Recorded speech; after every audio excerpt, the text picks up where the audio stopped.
Hello everyone, and welcome back to the RENSO'n'sYard. It's been a little while since the last upgrade video on my Minitruck. I figured we're due for an update.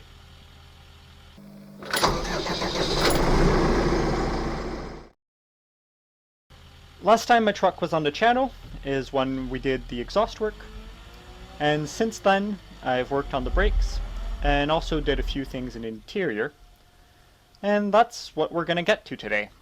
But first, we have to take a few things out of the way. Literally. So just for a bit of context, the footage that's on screen was filmed just after the Yukon was brought to the scrap. So I had to scrap it to make room to work on Ian's Ford truck. And then I had to move that out of the way for this current project.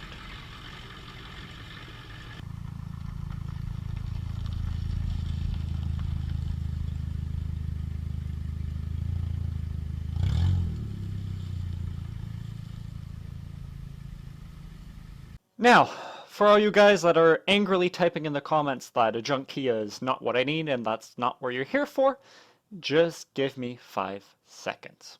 It was only $100 and the wheels fit on my truck. So I kept the wheels, brought the rest to the scrap less than 24 hours later, and nearly doubled my investment. Now, when I took off the wheels, I noticed that my front pads were due to be replaced. So I ordered a full set, and this is what happened next. According to my measurements, these shoes are still fine. The brand new ones are 6.5 millimeters thick, and the old ones are almost 6.2 millimeters thick, and the replacement thickness is 3 millimeters. Yeah, they're still fine. Okay. Well, therefore I can reassemble them no problem. I'll just give a quick cleanup to the drums themselves using a piece of steel wool and put everything back together.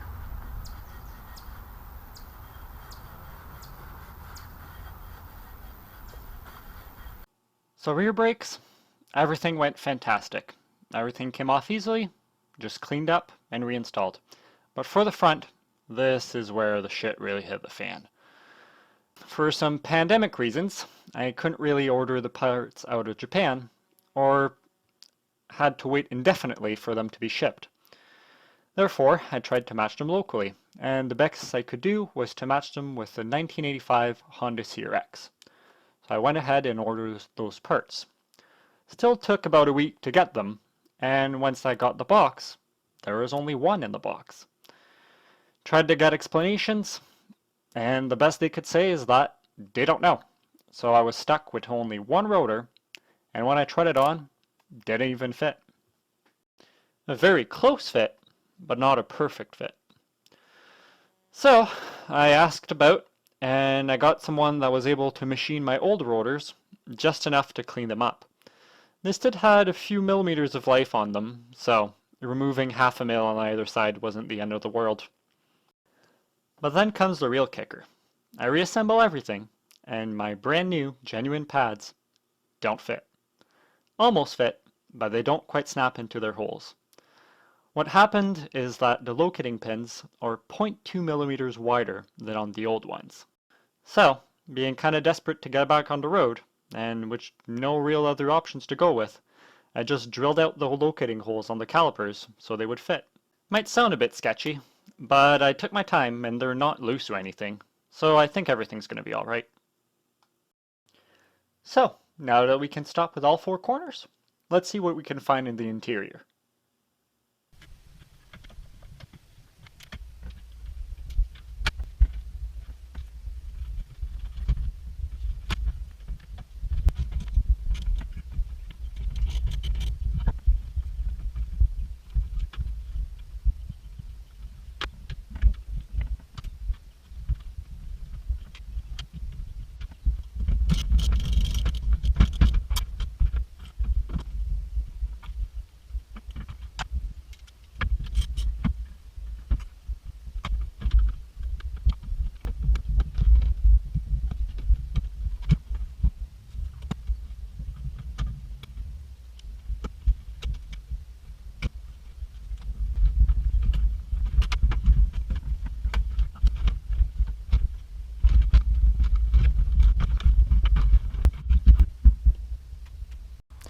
I bet you're wondering what I'm up to today, taking apart the whole dash of my truck like that.